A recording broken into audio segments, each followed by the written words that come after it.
Rakyat gaduh di tengah berbagai persoalan yang dihadapi masyarakat, Presiden Prabowo justru sering melakukan kunjungan ke luar negeri. Mantan Wakil Menteri Luar Negeri Dino Patijalal mengatakan menurutnya keresahan yang muncul bukan semata soal perjalanan luar negeri, melainkan soal persepsi publik dan kepekaan terhadap situasi yang sedang dihadapi rakyat. Dino menyampaikan bahwa dalam kondisi ekonomi dan sosial yang penuh tantangan, masyarakat membutuhkan pemimpin yang mampu menunjukkan kehadiran, empati, serta kepatutan dalam mengambil langkah-langkah kenegaraan. Bapak Presiden yang kami hormati, Bapak Presiden telah menganugerahkan bintang Mahaputra kepada saya, yang berarti Bapak mempercayai kredibilitas dan pandangan saya mengenai politik luar negeri. Karena itu saya juga merasa memiliki tanggung jawab moral untuk menyampaikan pesan apa adanya. Your friend is he who tells you the truth, not he who agrees with you.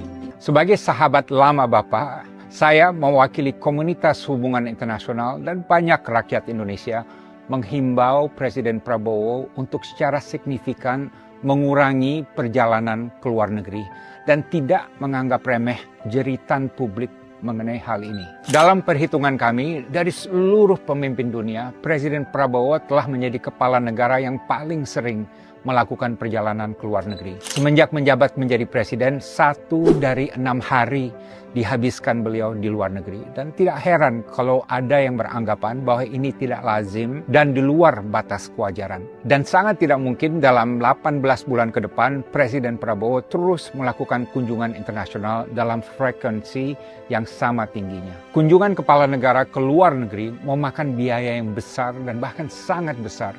Ini termasuk biaya rombongan tim pendahulu, biaya pesawat, biaya hotel, biaya logistik, biaya konsumsi, biaya protokoler dan pengamanan, biaya uang harian untuk seluruh delegasi dan perangkat pendamping, dan berbagai biaya lainnya. Satu perjalanan ke luar negeri bisa keluar puluhan, bahkan ratusan miliar. Karena itu saya ada 5 saran. Pertama, untuk menjaga komunikasi dengan pemimpin dunia lain, kami menyarankan Presiden Prabowo lebih mengandalkan video call atau Zoom call atau telepon. Pengalaman saya, suatu kunjungan bilateral biasanya hanya berpusat pada satu pembicaraan yang berlangsung selama 1 jam atau paling banter 2 jam. Dan selebihnya basa-basi, jamuan, dan seremonial yang biasanya tidak perlu. Jadi dengan satu video call yang bernilai 0 rupiah, negara praktis dapat menghemat ratusan miliar dari perjalanan ke luar negeri, dan hasilnya dari segi substansi juga kurang lebih sama. Aksi penghematan melalui Zoom call ini dapat menjawab persepsi sebagian masyarakat yang menganggap perjalanan presiden ke luar negeri cenderung boros dan bersifat jalan-jalan. Sebagai contoh, Presiden Meksiko Claudia Sheinbaum sudah 17 kali menelpon Presiden Trump dan belum sekalipun melakukan pertemuan bilateral dengan Presiden Trump. Padahal Amerika adalah mitra perdagangan terbesar bagi Meksiko. Dan dalam suatu kunjungan kerja ke Spanyol, Presiden Sheinbaum bahkan terbang naik pesawat komersil kelas ekonomi untuk memberikan tauladan kepada rakyatnya bahwa penghematan yang diserukannya pada seluruh pemerintahannya juga berlaku bagi presiden di tingkat tertinggi.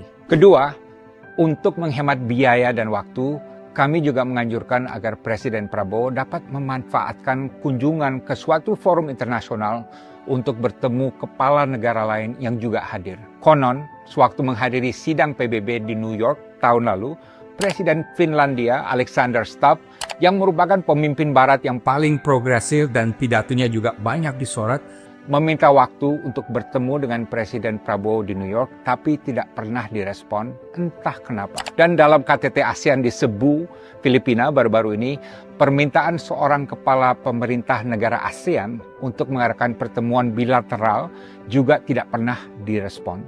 Entah juga kenapa.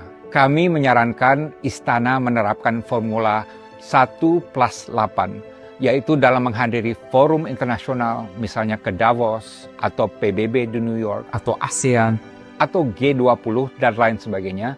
Sembari menyampaikan pidato, Presiden juga bisa menerima atau bertemu paling tidak dengan 8 kepala negara lain yang juga hadir. Kenapa 8? Karena nampaknya angka 8 adalah favorit Presiden yang juga dikenal sebagai 08. Ketiga, saya juga berharap kunjungan internasional Presiden Prabowo dapat dilakukan secara profesional dan direncanakan dengan baik. Kami mengamati ada sejumlah kunjungan yang dilakukan secara spontan tanpa perencanaan dan tujuan yang jelas. Rencana kunjungan internasional Presiden secara garis besar perlu dipetakan setahun sebelumnya. Baik Seskap Teddy atau Menlu Sugiono perlu mengumumkan rencana kunjungan presiden ke suatu negara 1 bulan sebelumnya atau minimal seminggu sebelum hari H. Dan diumumkan juga bersamaan dengan negara yang akan dikunjungi. Kunjungan presiden ke Pakistan dan Rusia sewaktu bencana banjir Sumatera misalnya dilakukan tanpa ada informasi apapun kepada publik sebelum berangkat. Perlu pula diterapkan asas akuntabilitas dan transparansi Karena cukup sering publik tidak tahu presiden ada di mana di luar negeri. Keempat, saya juga menganjurkan untuk 1 tahun ke depan Presiden Prabowo lebih banyak menerima tamu negara di tanah air ketimbang melakukan perjalanan ke luar negeri. Inilah yang dilakukan Presiden Tiongkok Xi Jinping yang jauh lebih banyak menerima tamu negara di Beijing ketimbang bepergian ke luar negeri. Kelima, saya juga mengusulkan agar ke depan sebagian besar misi diplomatik yang bersifat taktis dapat dioper ke Menlu Sugiono. Ini juga akan menghemat biaya karena biaya perjalanan Menlu mungkin hanya didampingi oleh 3 orang staf akan jauh lebih hemat dari biaya perjalanan presiden dan hasilnya dari segi substansi juga kurang lebih akan sama. Namun di sini Menlu Sugiono harus melepaskan diri sebagai bagian dari entourage presiden yang harus selalu berada di samping presiden. Ingat, Menlu Hasan Wirayuda, Martina Talagawa, dan Retno Marsudi semuanya tidak pernah menempatkan diri sebagai bagian dari entourage presiden dan mereka fokus total untuk menangani politik luar negeri. Apa yang saya katakan di sini adalah penyampaian perasaan kebanyakan rakyat yang murni dari nurani mereka. Silakan cek. Dalam suasana yang serba prihatin dan was-was akibat gejolak dunia, rakyat Indonesia tidak lagi terpukau dengan kemegahan protokoler dalam dunia diplomasi. Saya yakin sekali ini. Rakyat mengharapkan pemimpin mereka bisa menunjukkan kepekaan dan kepatutan dalam melakukan perjalanan ke luar negeri. Saya Dino Patijalal, speak truth to power, speak truth to the people, wisdom without fear. Di bidang diplomasi, kunjungan luar negeri memang memiliki peran yang sangat penting. Seorang presiden tidak hanya bertugas memimpin pemerintahan di dalam negeri, tetapi juga menjadi wajah bangsa di hadapan dunia. Melalui kunjungan kenegaraan, berbagai kerjasama strategis dapat dibangun mulai dari perdagangan, investasi, pertahanan, pendidikan, hingga teknologi.